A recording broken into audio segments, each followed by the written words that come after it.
Welcome to Draft Central. I'm Bobby Krivitsky here with Evan Lazar and Taylor Kyles. Dante Hightower is one of the most impactful Patriots in franchise history, but he's a 30-year-old linebacker, and after a strong start to Juwan Bentley's career, which was cut short less than 2 full games into his rookie season, the return of Jamie Collins forced him to take a back seat last year. The uncertainty about the future of the Patriots off-ball linebackers makes it one of their less pressing but more important needs. So Evan, Taylor, and I are going to dive into the prospects who project to fit best in New England, starting with the possibility the Patriots attempt to address the need in the first round, in which case, Evan, it seems clear who their choice should be.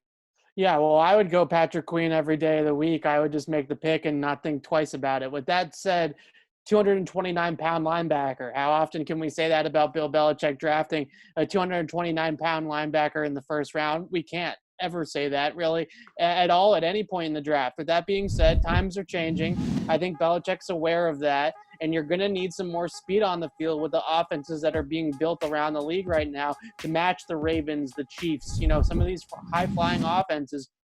They keep on adding skill players that are very fast, quarterbacks that can scramble.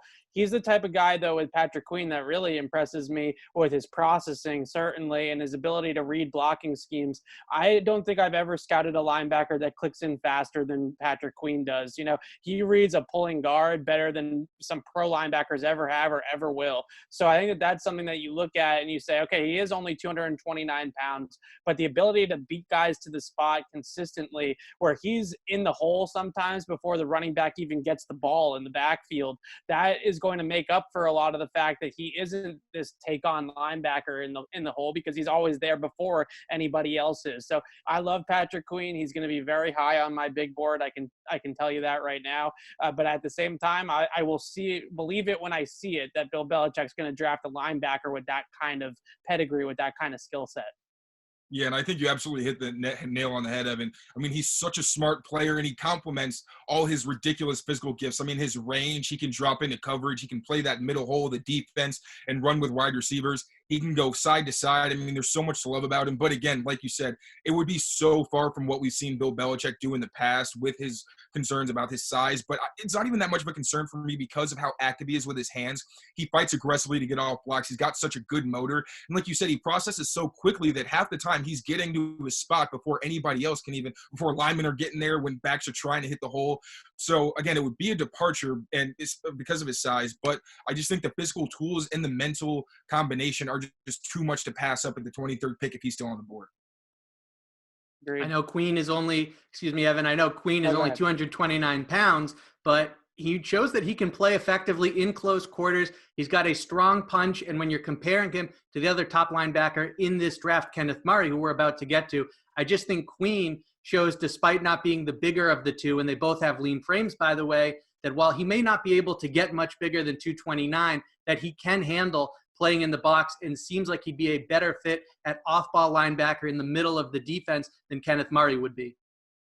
I think the only knock on Patrick Queen's size that you can really see is that he does need some help sometimes getting guys on the ground, right? It's going to have to be a gang tackle mentality. He'll get there and he'll make sure that the running back doesn't hit the hole and break off a 10-yard gain. But once he meets him at the line of scrimmage and meets him in the gap, he's going to need Dante Hightower and Juwan Bentley to pile on with him in order to get the guys down. Especially, can you imagine Patrick Queen trying to meet Derrick Henry in the hole? That's going to be something that is going to not go the Patriots' favor in that case. So you're going to have a different sort of mentality at that spot.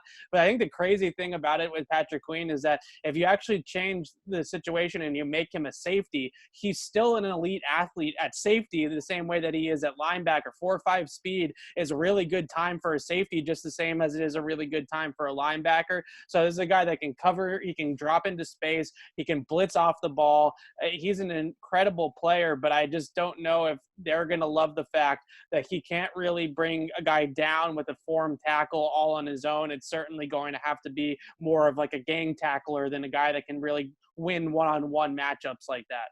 And we've also seen that Belichick has a willingness to put lighter guys in the box. I mean, Patrick Chung has played in the box as a linebacker for years now. And although Chung is one of the best tacklers that Belichick has ever coached, he always says that, and that is going to be a concern with Queen. He gives you so much that Patrick Chung just simply can't from an athleticism perspective and even from a processing perspective. Chung is very smart, and he diagnoses his keys very well, but Queen has that ability as well as the ability to race to the point that he's supposed to get at. And I think he's actually has the potential to be better in coverage because of how smooth his hips are, his speed down the field, and his ability to understand route combinations and read the quarterback in zone. So, I mean, again, it would be kind of odd considering he is going to be a linebacker and he's not going to fill all the roles that Chung has, but we've at least seen in the past that Belichick is willing to put a lighter guy in that role and just kind of let him run for the ball and protect him with the bigger bodies on the defensive line. As for Kenneth Murray, he's a fluid athlete. He's got good range, exceptional closing speed. You can feel his energy and his passion when you watch him play. But with that said, I think he'd make more sense to put on the edge. And then in that case, you're talking about someone I'd rather have a more traditional edge defender who I trust more to set the edge against the run and think would probably project as a better pass rusher at the next level than Murray. So while there's certainly value in his athleticism and his versatility, I just think he's better off at the edge. And Evan, in that case, the Patriots are better off taking a more traditional player at that position.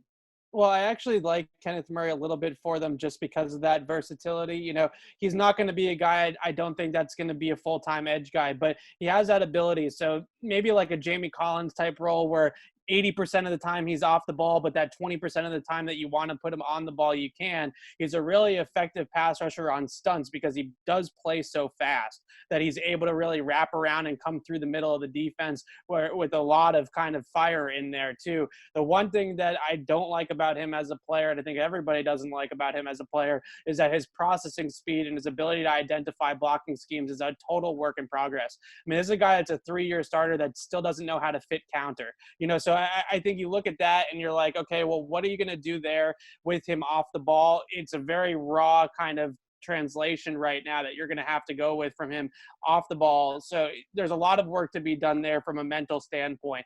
Physically, he's great. He's 245 pounds. He runs sideline to sideline. He can false step and make up for it with his speed. But at the same time, it's that processing speed, that ability to really fly to a gap and understand where the run is supposed to hit that he doesn't have right now, that he should have with the amount of time that he's been on the field for Oklahoma. We're not talking about a guy that only played 1 year in college. We're talking about a guy that played serious snaps for 3 consecutive seasons and still doesn't understand how to fit the basic run schemes that he's going to see at the next level.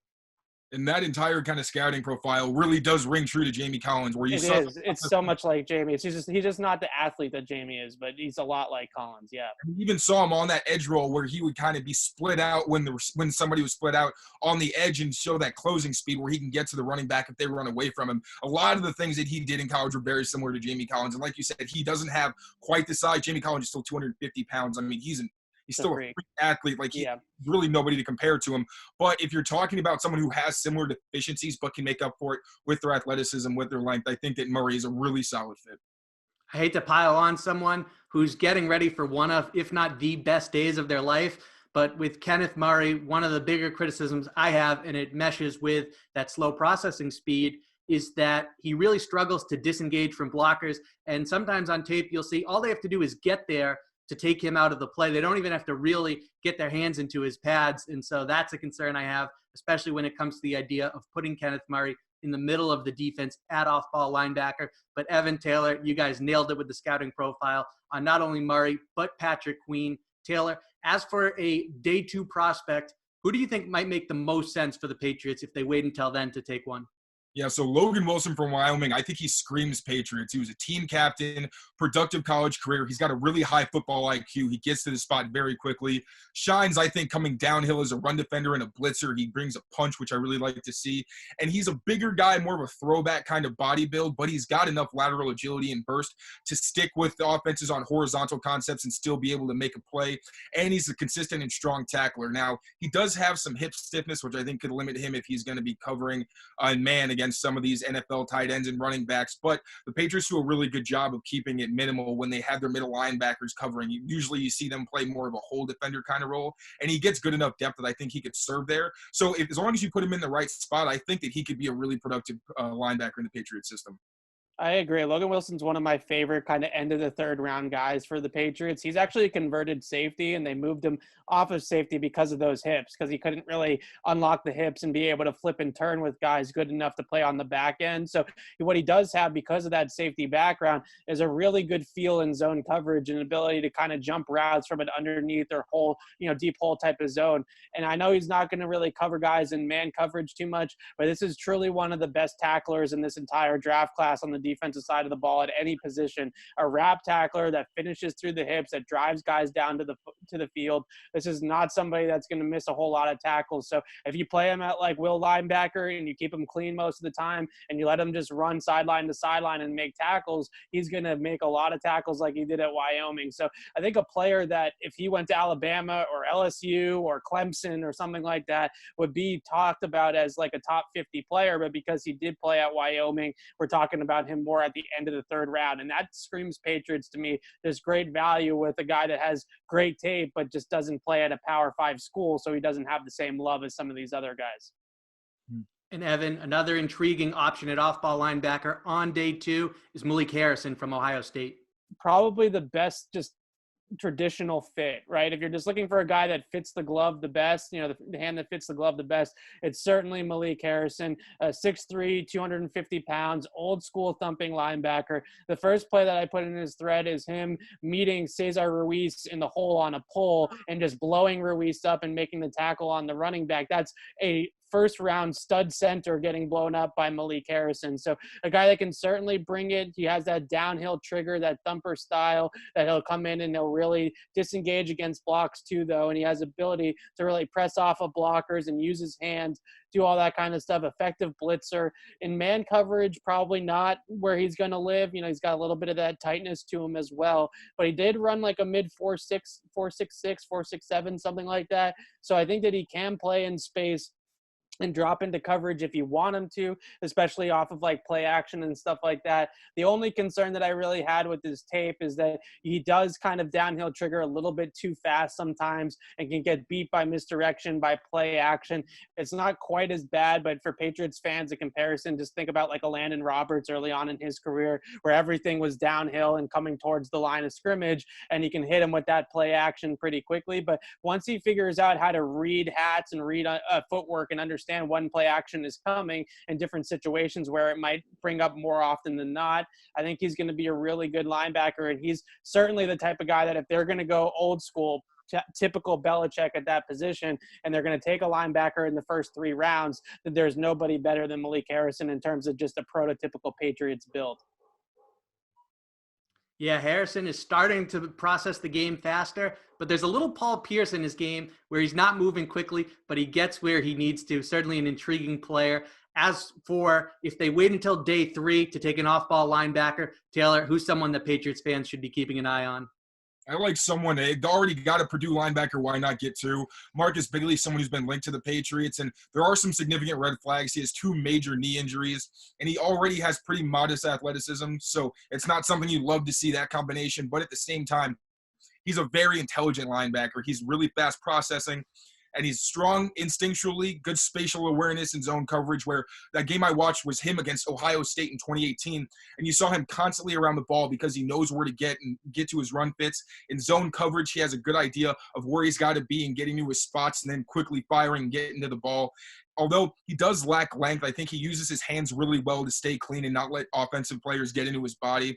High motor player, he doesn't let himself get pushed around, and he's a consistent wrap-up tackler. So if I think they want to keep going that old school kind of direction they tend to go, where you don't get the freak athlete, you get the guy who's fast and he's going to do what he's supposed to do and just understands the game of football, I think Marcus Bailey would be a good fit next to potentially Juwan Bentley. Who knows? I think Bailey is the type of guy that's a perfect Landon Roberts replacement, right? You don't really need that guy to play a ton of snaps. You're looking at a guy that's going to play maybe 10 or 15 snaps a game. You're promoting Bentley already to starting Mike linebacker, so you have that already taken care of. You're just looking for depth at that position, and if he can stay on the field, then he's going to be a solid kind of Landon Roberts type replacement where for 10 or 15 plays a game, he's not going to kill you. He's going to play the run pretty well, and you're going to keep him off the field on passing situations.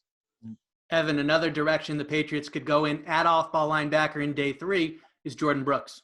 Yeah, I think this is more of like an early day 3 guy, maybe even sneak into the end of the 3rd round with all those comp picks the way that they do it now.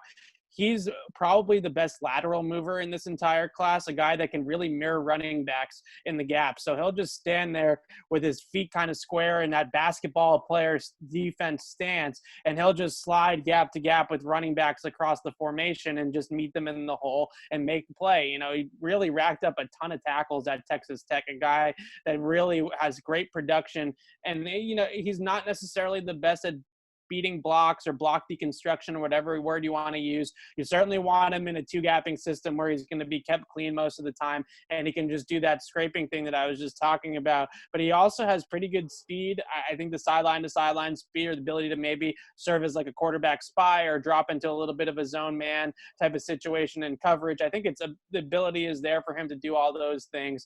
But again, it's really mostly just the fact that he can't really get guys off of him too often, that once he's reached and once he's got hands on him from a blocker, then he's pretty much out of the play. But if you can keep him clean and let him just clean up everything for you in the trash, then he's really a very, very instinctive and kind of knowledgeable linebacker of mirroring running backs and figuring out a way to get through the trees to get to them.